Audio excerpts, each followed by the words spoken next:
Leader of the Opposition, you have a clarification of the speech by the Minister.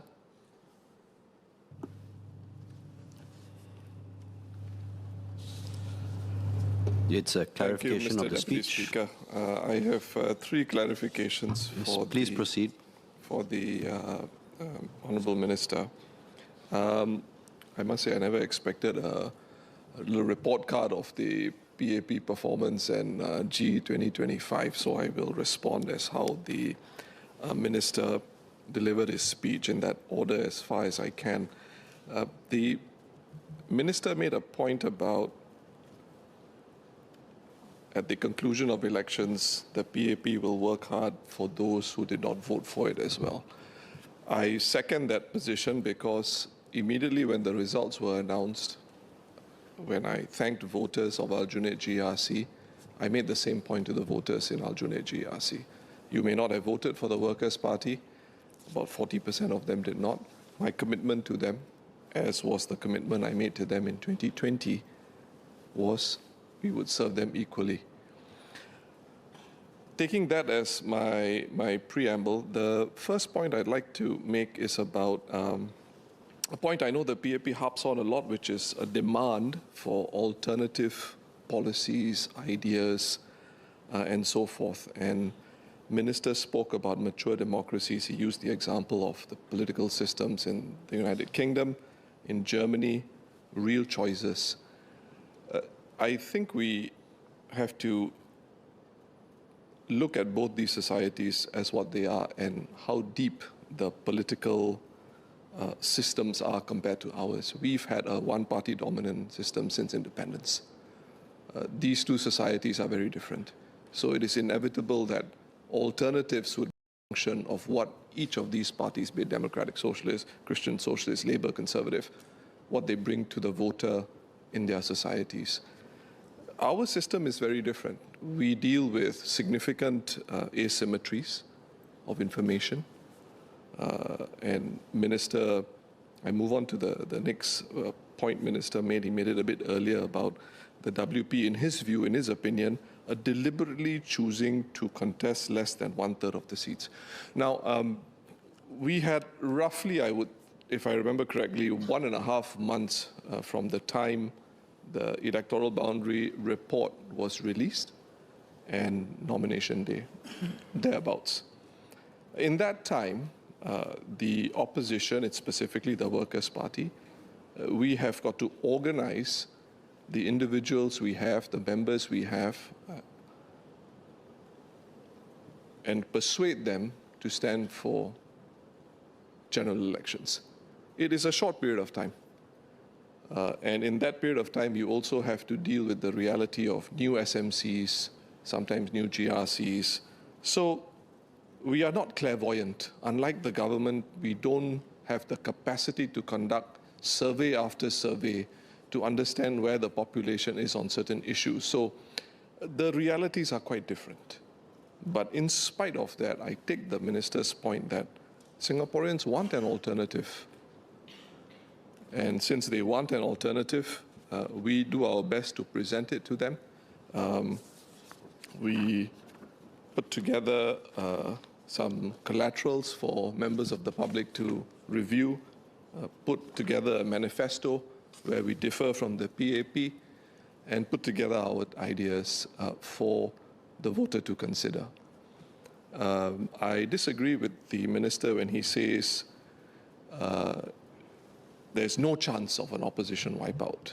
In the circumstances that the PAP is in and the opposition are in Singapore, given the tremendous resources that are available to the PAP to reach out on a day-to-day level in the constituency, through the People's Association, for example, it is chalk and cheese. Mr. Singh, if I could invite you to kindly progress to your clarifications. Sure. I will rather get that, than preamble it with a long speech. I have listened very carefully. I'm trying to thread through what you are saying based on what Minister Ong has said. I think you can get to your clarifications in a little bit more efficient manner. Yeah, so yes. I invite you to go to your clarifications, Mr. Singh. Thank you. So my clarification really has been already shared in terms of the minister's view of whether there was a deliberate decision made to contest fewer seats. Like I said, we're not clairvoyant. We put the best people we can find forward and present what we can in the circumstances to represent an alternative for Singaporeans. The last point, the last clarification actually that I would like to put forth was with regard to what was shared with the minister in the podcast, where I think the words are, why can't everyone work together? I thought the minister used a very interesting analogy, which I probably wouldn't. Jaw and war, if I remember, was used by Churchill in a very aggressive way. I would say the question that we face as a society now is a little simpler. We are at a very interesting juncture, important transition in our history as a country. Are we prepared to accept, is the PAP government prepared to accept, for example, an opposition member of parliament who has the mandate from the public welcoming new citizens into Singapore? Is the government prepared to allow opposition MPs to be present and to welcome these new citizens as part of our society? Because that would reflect a certain maturity that I believe is where Singapore has arrived. And if I can be so bold, it may well be something that Singaporeans demand of the PAP. So I hope we can, as much as the PAP wants us to consider alternatives, which I think you're entitled to, I think the PAP should also consider, from the Workers' Party's perspective, how we can be more united as a people. Mr. Singh, if I could kindly request you to summarize your last point. I think you've gone a little bit further than what the content of Minister Ong's speech was. I've given you leeway. Please summarize your last clarification in order for Minister Ong then to reply if he so wishes. Thank you. So I would suggest that there is scope for, as much as there is scope for alternatives from the opposition, there is scope for the PAP also to play a part in building a more united Singapore with the opposition in mind. Thank you. Minister Ong Ye Kung, would you like to respond to those clarifications? Oh, certainly. It's not quite presented as clarification, so I'll try to respond in general. The people demands many things of us, both as ruling party as well as opposition. I took a step. I think the people will increasingly demand alternatives, coherent alternatives from WP, put together principles, philosophies. What is your vision? What's the pathway? How do we get there? What is a set of policies? And to your credit, from time to time, you have mentioned some of them, but I think the people will demand coherent set of consistent policies and principles. And they will demand, likewise, PAP to do better. And for all their demands, we will have to reflect. What can we do better for the people? The leader of opposition mentioned a couple of his pet peeves. One is boundaries come out a month and a half before the election. I should say this.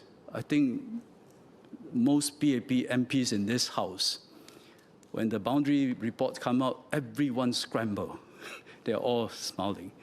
We are equally scrambling. Whenever the boundaries come out, suddenly you have a SMC, suddenly you have to form another division, redeploy your volunteers. We may have a slight advantage or an advantage because we contest. We are present in every constituency. So maybe there's an advantage there, but we are also scrambling every time boundary reports come out. But we know it's necessary.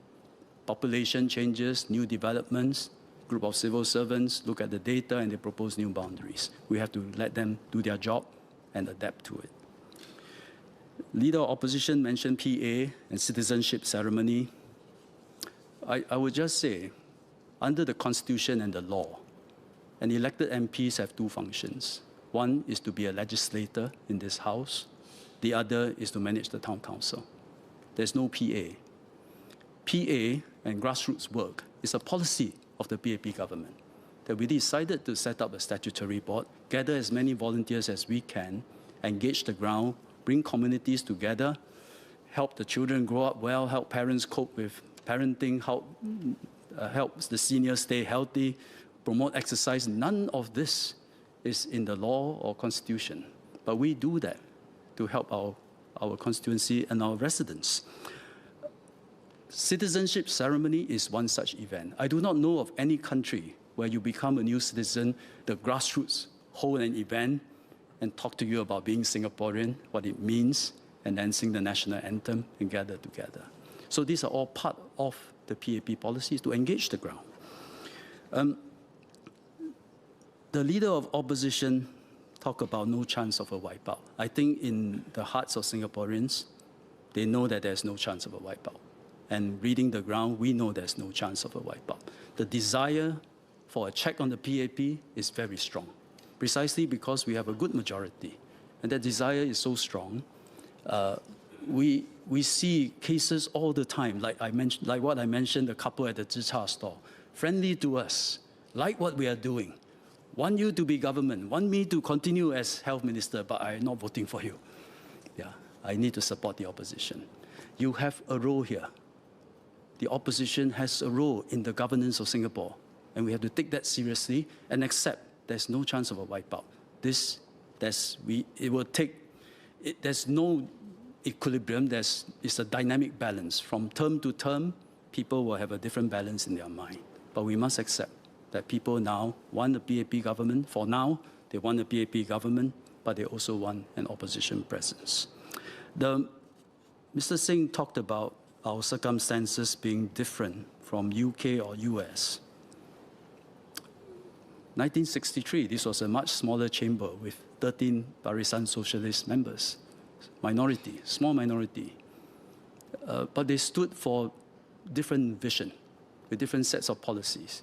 They disagree with the PAP on big issues of the day: merger with Malaysia, teaching of language, particularly Chinese, national service. After 65, of course, it's then become PAP dominant. But over the years, we saw WP came some way. From 1 to 2 single seats, you now have 2 GRCs, plus a couple of single seats, and 2 NCMP. We are now leader of the opposition. There is no chance of a wipeout in our view. And people expect WP to play an important role. And in this GE 2025, you were quite close to winning another 2 GRC. Next election, no doubt, it will be even more tough. And when you have come this far, I do believe the people will demand and Singapore will need you to come up with alternate policies, as in the past, Barisan Socialists did with a small number of seats. I think this is, I say all this, not that I wish it come true, but should WP really rise to the occasion and do this and be able to stand and contest the ruling party as the Democrats and Republicans do each other in the US, or Tories and Labour do each other in UK, actually life will be harder for PAP. Contests will be so much more intense. People will be so much more discerning with who they choose. But I think it is the right political direction for Singapore. Focus our energy. I take your point about Georgia and World War. We are not really fighting, but we are arguing. We are presenting different views. We are arguing the merits and trade-offs of those directions and those visions, and Singaporeans choose. If we focus our energy on such discourse, I think it's the right direction for Singapore.